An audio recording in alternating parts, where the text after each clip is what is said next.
শিক্ষা ঐক্য মুক্তি স্লোগানে মুখর ছাত্র রাজনীতির আতুরঘর মধুর ক্যান্টিন।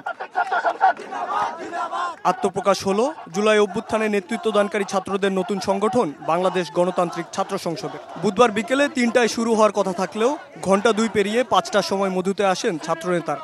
ঘোষণা করেন নতুন রাজনৈতিক ছাত্র সংগঠনের কেন্দ্রীয় ও ঢাকা বিশ্ববিদ্যালয় শাখার কমিটি। আবু বাকের মজুমদারকে আহ্বায়ক ও জাহিদ আহসানকে সদস্য সচিব করে ঘোষণা করা হয় ৬ সদস্যের কেন্দ্রীয় কমিটি।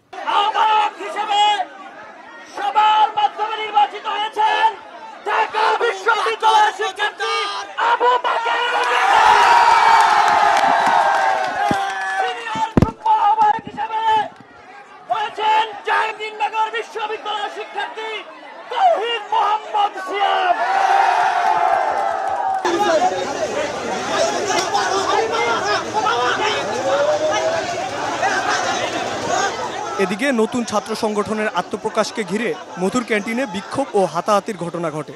আন্দোলনের মাঠে থাকা প্রাইভেট বিশ্ববিদ্যালয়ের একদল শিক্ষার্থীর অভিযোগ, তাদেরকে উপেক্ষা করেই ঘোষণা করা হয়েছে নতুন সংগঠনের কেন্দ্রীয় কমিটি।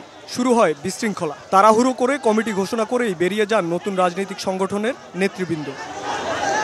শিক্ষার্থীদের অভিযোগ, অভ্যুত্থানে বড় ভূমিকা পালনকারী বেসরকারি বিশ্ববিদ্যালয়ের শিক্ষার্থীদের কেন্দ্রীয় কমিটিতে না রেখে বৈষম্য করা হয়েছে। নতুন ছাত্র সংগঠন আসছে, সেই ছাত্র সংগঠনের জায়গায় এসেও প্রাইভেট বিশ্ববিদ্যালয়ের শিক্ষার্থীদের সাথে ওইভাবে কোনো আলোচনার মাধ্যম ছাড়া এসে আজকে দল ঘোষণা করা হচ্ছে। অবশ্যই এটা দলীয়করণের দিকেই যায়। তবে বাংলাদেশ গণতান্ত্রিক ছাত্র সংসদের ঢাবি শাখার মুখ্য সংগঠক হাসিব আল ইসলাম বলেন, আলোচনার মাধ্যমেই গঠিত হয়েছে কমিটি এবং পূর্ণাঙ্গ কমিটিতে জায়গা পেতে পারেন বেসরকারি বিশ্ববিদ্যালয়ের শিক্ষার্থীরা।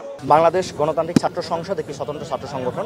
আমরা প্রাইভেট বিশ্ববিদ্যালয়ের প্রতিনিধি যারা রয়েছেন সকলের সাথেই আমরা কিন্তু বসেছি, মতামত নিয়েছি। আমরা এখন পর্যন্ত পূর্ণাঙ্গ কমিটি ঘোষণা করিনি, আমরা অতি দ্রুত পূর্ণাঙ্গ কমিটি ঘোষণা করবো, সেখানে আপনারা প্রতিনিধিত্ব লক্ষ্য করতে পারবেন। এত নাটকীয়তার পরেও কমিটি ঘোষণার পর ক্যাম্পাসে মিছিল করে নতুন ছাত্র সংগঠন বাংলাদেশ গণতান্ত্রিক ছাত্র সংসদ।